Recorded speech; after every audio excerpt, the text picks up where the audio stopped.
Evangelismo e testemunho como estilo de vida. Essa é a lição número 4 de estas trimestre que estamos estudando juntos. O título do trimestre, vocês veem aqui na parte do fundo, é Testemunho, Evangelismo e Testemunho. Estamos juntos para iniciar esta jornada e queremos fazê-lo como estamos fazendo neste programa. Estamos colocando a primeira palavra, motivação. Como nós podemos iniciar esse tema de evangelismo e testemunho como estilo de vida? Pastor Almeida. Conta-se uma história que um pastor estava dirigindo para a igreja no sábado pela manhã. Ele parou num semáforo e, de repente, alguém veio com outro carro e chocou-se com a parte traseira. Ele saiu do carro, bravo, nervoso, e olhou e começou a reclamar. A pessoa, sem saber como explicar, desceu do carro e disse: olha, pastor, me desculpe, eu também estava indo para a igreja e não consegui frear a tempo e choquei contra o seu carro. O senhor me desculpa. Então, essa mostra a importância do testemunho, né, da mensagem que você passa fora também da igreja. Há sermões mais poderosos que existem ali, nessas situações, que nos púlpitos da igreja. Dizia alguém que os melhores sermões e mais poderosos são os que nós pregamos em nossas vecindades, com aqueles amigos com que convivimos, com aqueles colegas de trabalho. Esses são os testemunhos mais poderosos. Vamos estudar esta lição e vamos passar rapidamente para a compreensão da lição desta semana. Compreensão. Vamos entrar logo a essa parte que é a parte forte da lição, onde aprofundamos nosso objetivo e queremos logo entrar no nosso objetivo. O foco da lição desta semana. Somos uma carta aberta. Testemunhamos não sempre com nossas palavras, mas com nossa vida. É um assunto claro, né? Não só testemunhamos com nossas palavras, sino também, fundamentalmente, com nossas vidas. Todos somos cartas abertas. Esse é o foco da lição. E vamos entrar logo à primeira parte.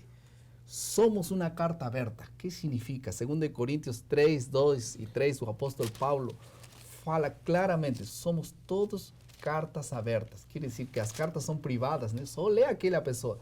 Mas esta carta é aberta, porque cada um tem uma carta aberta. Todo mundo nos lê. Que leitura fácil, eu penso, de cada um de nós.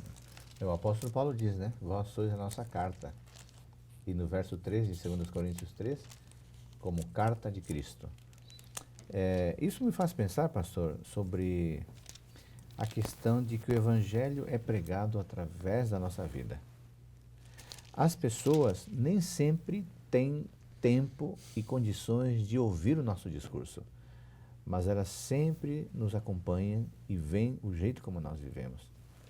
Então, isso significa de que nós temos que estar preparados para, através do nosso estilo de vida, propiciarmos às pessoas uma boa leitura do Deus a quem nós adoramos. Por isso esse ditado que diz, pregue sempre. Se necessário, se é necessário, fale. Use as palavras, né? Porque a pregação de nossa vida fala mais alto. Agora, nosso texto nos fala que somos cartas abertas. Como é que as pessoas nos veem? É uma pergunta. Você poderia falar, às vezes nós temos uma opinião de nós diferente da opinião do que outros veem em mim. Não é assim?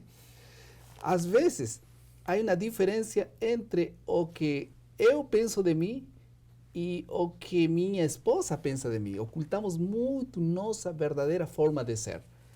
Mas por isso a Bíblia fala que todos nós somos livres em Cristo.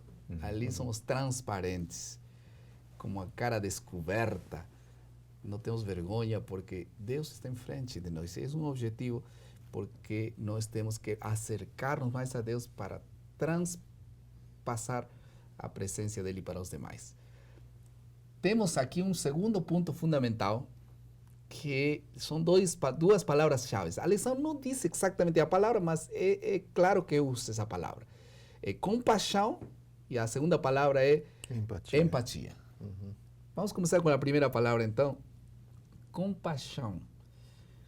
Diz que Jesus Mateus capítulo 9, verso 36, percorria as cidades e os lugares onde as pessoas moravam e olhava as pessoas que estavam desamparadas, aflitas, com tantas dificuldades. Hoje nós levantamos a cabeça e vemos tudo isso ao nosso redor. E qual foi o sentimento que Jesus teve? Jesus era um especialista em gente. Ele tinha uma capacidade incrível de observar como as pessoas estavam, analisar a situação delas e ir em direção à necessidade delas. Então, essa compaixão de Jesus é algo manifestado em todo o seu ministério, até em situações contrárias à sua própria disponibilidade ou disposição. Por exemplo, há um episódio ali em São Mateus 14, que ele passou para o outro lado do lago para ter um dia de folga e, de repente, quando chegou do outro lado, toda a multidão que estava com ele lá deu a volta por terra e estava lá de novo, carente de ensinamentos, de milagres, de tudo. E ele se compadeceu. Ele transformou um dia que seria de folga ou de descanso, um dia de intensa atividade. Isso é compaixão.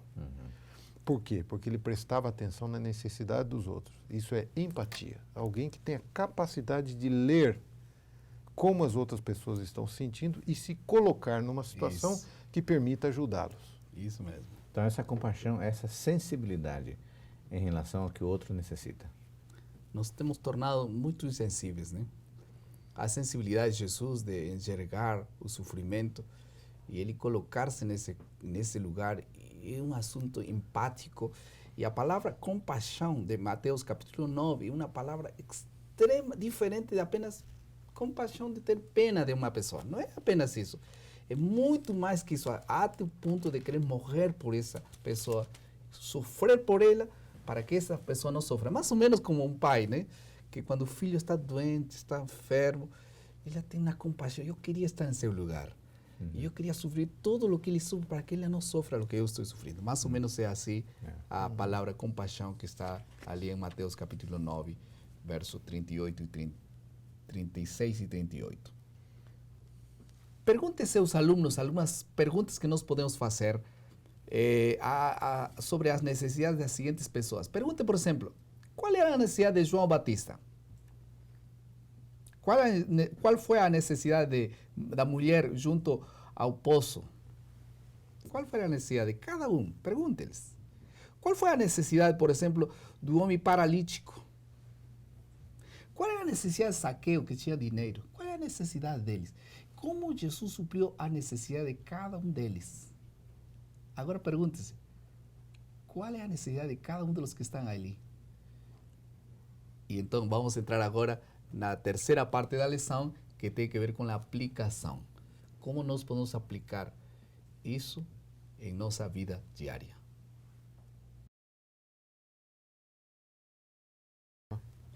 Aplicação. Como aplicar esse foco? Lembrem, sempre nós saímos do foco. O foco da lição é que todos somos cartas abertas. Testemunhamos não somente com nossas palavras, sino também com nossa própria vida. Agora, como podemos aplicar essa lição de uma forma prática em nossa vida? Pastor, eu creio que uma maneira muito prática é iniciando em casa.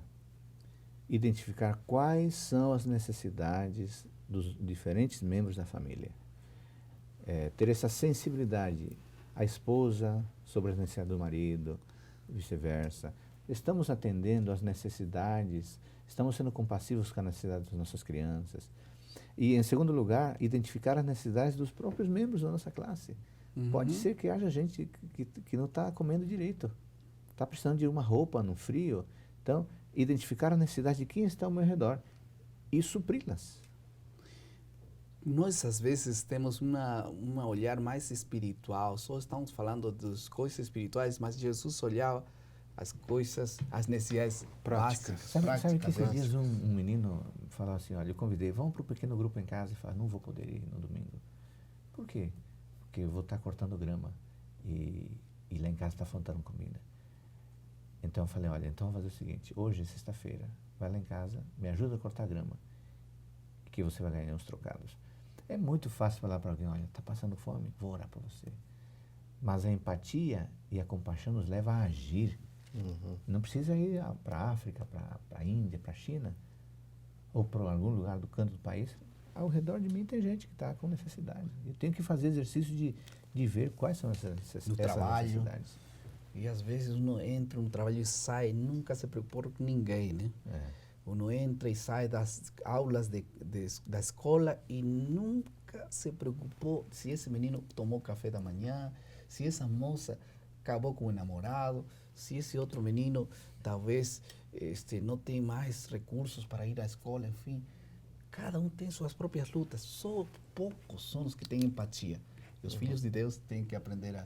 Sabe, pastor, eu acho que nós temos que tirar um pouco os olhares de nós. Esse é o modelo do século XXI, é concentração muito nos nossos objetivos, nas nossas necessidades, nos nossos desafios, nos nossos problemas. O cristianismo e Jesus nos ensinou você tirar esse olhar para dentro e colocar na necessidade do outro.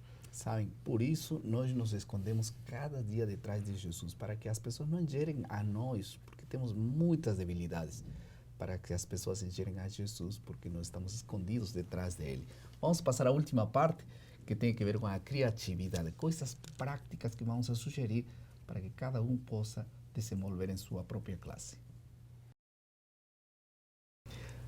Criatividade. Vamos então rapidamente dar algumas ideias que vocês podem trabalhar com a classe no final, porque se esta parte não é feita, não fizemos nada, né? Por isso temos que fazer alguma coisa. Que ideias temos? Eu acho que o professor pode pegar um papel, entregar para cada membro, papel e caneta, e dizer, olha, eu queria que vocês anotassem aqui 3 coisas que vocês vão fazer de prático para aliviar a necessidade de alguém. E que as pessoas escrevam, coloquem na Bíblia, e que durante a semana tentem suprir essa necessidade que eles mesmos levantaram a respeito de alguém. Outra coisa é que o próprio professor da escola sabatina traga e diz, olha, essa semana eu identifiquei que na igreja tem 5 famílias com necessidade de alimento. E nós vamos nessa semana fazer uma arrecadação e levar esse alimento para essas pessoas. Coisas práticas. E nem sempre são necessidades materiais, às vezes são necessidades de afeto, enfim.